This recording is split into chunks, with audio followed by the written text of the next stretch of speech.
Hi, we're here with Undead Labs. Gronk, you're the, what do you do for the game? I'm a generalist artist. I worked on effects and UI and some other pieces of the game. So you make the game look pretty. We all try and make the game look pretty. Well, good, good. Why don't you tell us a little bit about State of Decay? Sure, yeah. It's an open world zombie apocalypse survival game. The whole world is 16 kilometers square, totally open, totally dynamic. Every building is enterable. There's stuff in every building to find and use. The whole thing runs off of a simulation in the background. The zombies, the population's very dynamic.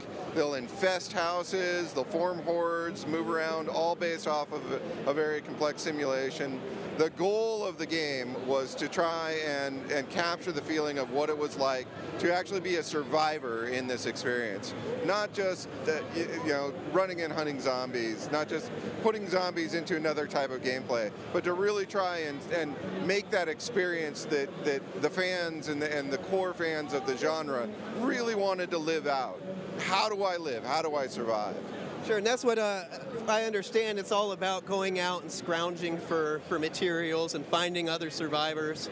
How does that work? Is there one main character in the game, or as you find other survivors, I know you can control them. If your main character dies, is it still game over, or is it as long as your group is around, you're still going?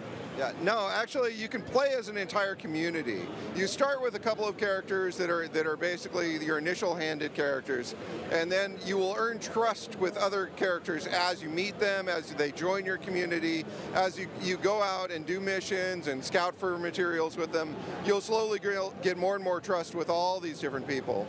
And then once you get a certain amount of trust, they can convert over to what we call a friend, and that makes them playable as a character.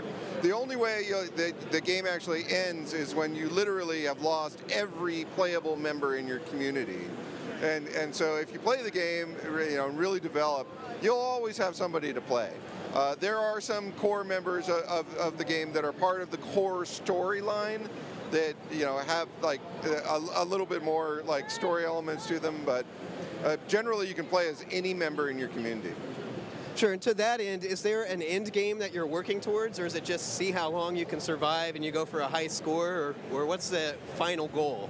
The main goal is to survive. It's literally just to survive, and to do that as well as you possibly can, and to bring as many people together as you can. There is a story that progresses to a final state, but after that you can keep playing the game. So, well, that's what we always like. It gets to the end and it's like, man, I want to just keep going. I'm doing so good. So I always hate when you get to an end of a game and they're just, okay, you're done. See you later. Speaking of survival, what exactly are you surviving? I know it's zombies. Are there different classes of enemies, or how does that work? We really wanted to keep our zombies very grounded in the genre and real. There are varieties to them, but they're based entirely on very realistic aspects. So say a military man gets turned into a zombie, he's still going to be wearing his armor when he dies. That's going to make him tougher, harder to fight. Certain things are going to work, certain things aren't going to work. If somebody was, exceptionally large, there'll be a different kind of zombie. So. Well, and to that end, I know you already spoke about it, it's all about the survival.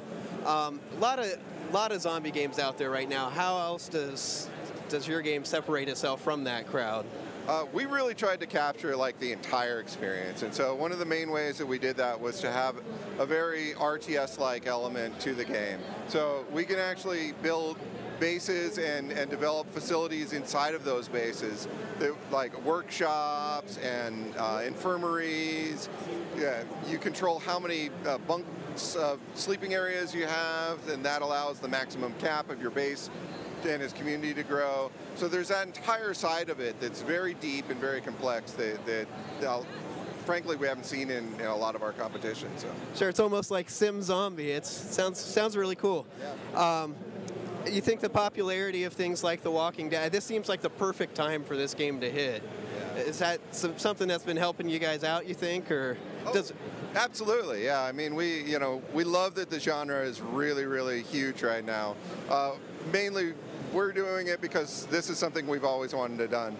The design doc for this game, I believe, is like 7 years old or something. Like the people that originally really wanted this game going, like it was something that they've had as a dream for a long time. So.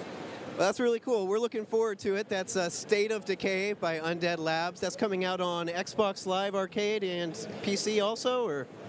Yeah, we're releasing initially on Xbox Live Arcade. That's our primary goal, and then we'll follow up with a PC release. Cool, cool. Well, we're looking forward for it, and thank you for talking to us. Absolutely. Thank you.